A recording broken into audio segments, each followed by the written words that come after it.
Which English-speaking country has the best flag? We'll debate it today.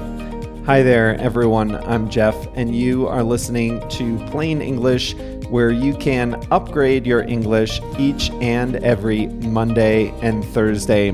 Today is lesson number 601, so you can find the full lesson, including the transcript, at plainenglish.com/601. Coming up today, which English-speaking country has the best flag? We'll talk about 6 flags today, and I will determine the winner. In the second half of the lesson, I'll show you how to use the English expression in use. This is an easier lesson, so enjoy it. Maybe you're on the beach right now, enjoying the last few days of summer. Let's get going.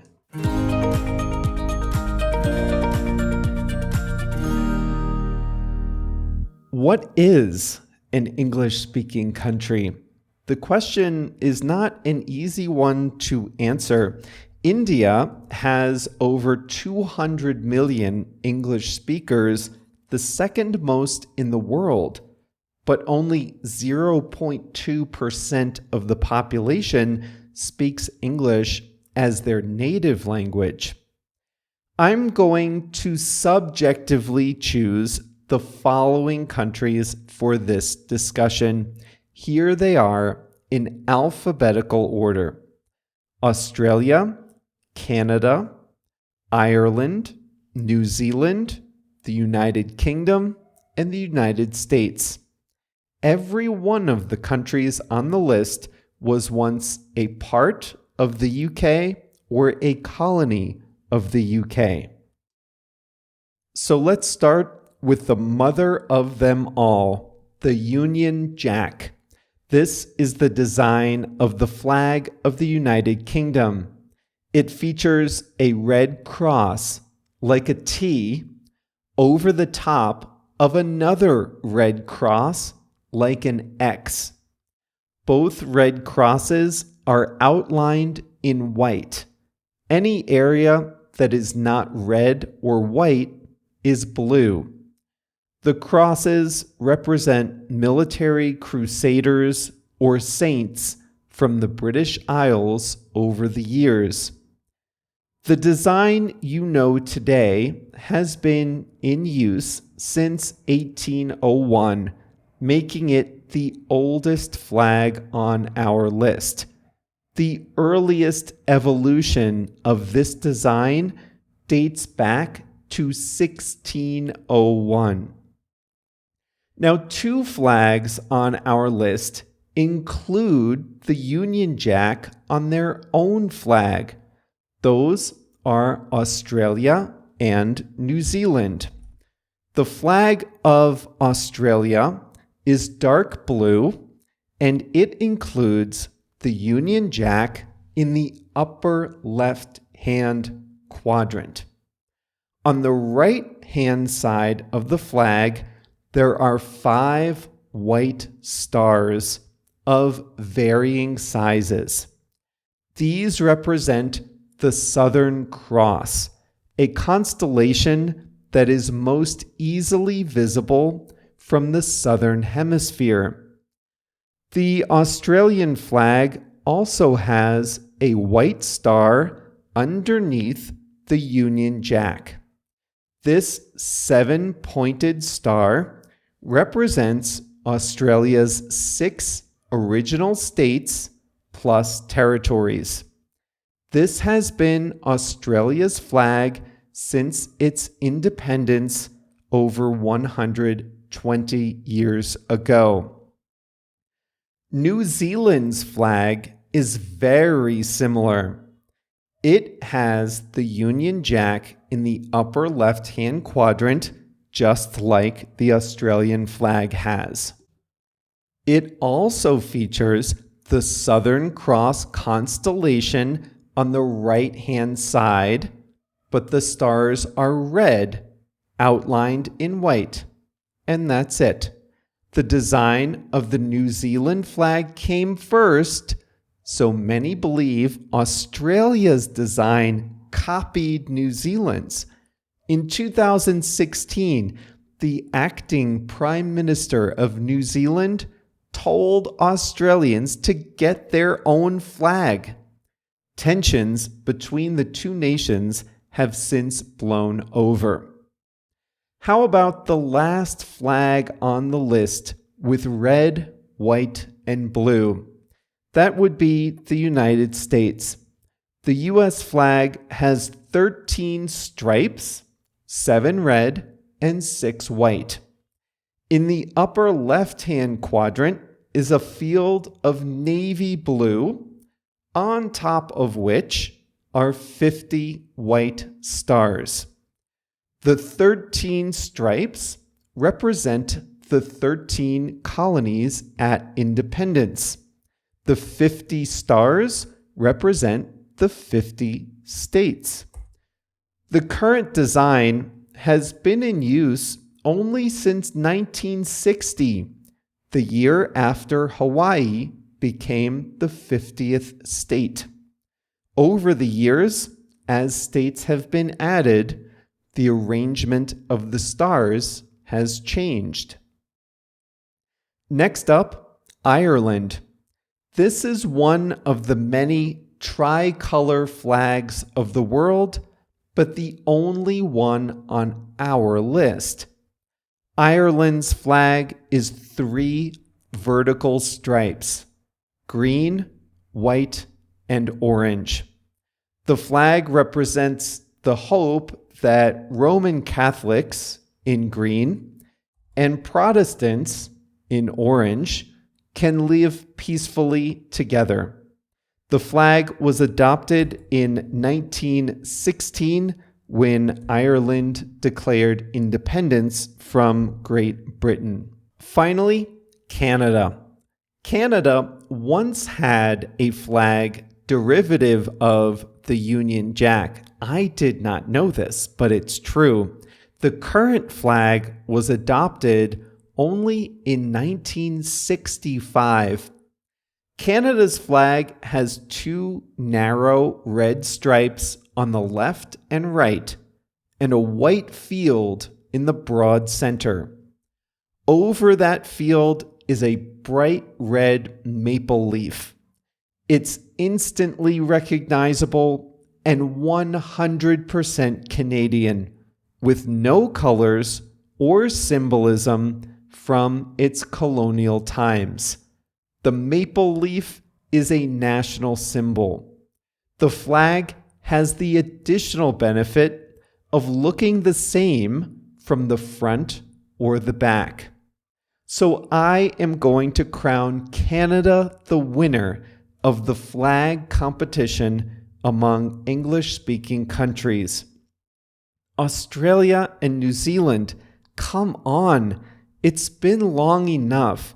You need your own flags without the Union Jack on it, and they need to be different. Canada put a maple leaf on the flag. Can New Zealand put a kiwi on the flag? I think it's time.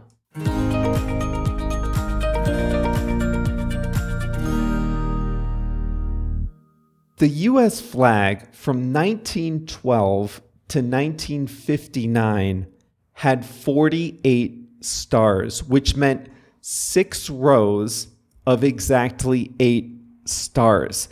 Now that looks very square, very disorienting. The current flag of 50 stars has them arranged in staggering rows of 6 or 5, and this design is better. Quick fact for you, country flags are typically a 1-to-2 aspect ratio, meaning they are twice as wide as they are tall. Only 3 countries are exceptions. Switzerland and the Vatican City have square-shaped flags. Nepal is the only country whose flag is not a rectangle of any kind. Nepal's flag is 2 overlapping triangles. 197 countries have rectangular flags. Tiny Nepal is going its own way.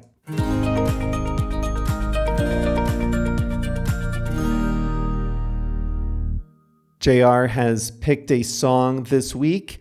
It's called Turning Page by Sleeping at Last. I've waited 100 years, but I'd wait 1,000,000 more for you, is how the song starts. JR will be seeing Sleeping at Last in Chicago later this year.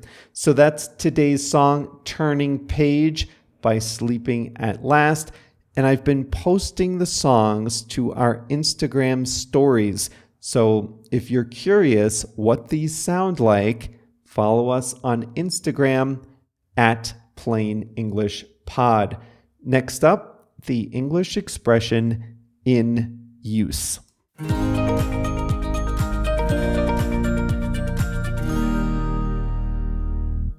In use. This is a strange little expression. If something is in use, that thing is being used, being employed for its intended purpose.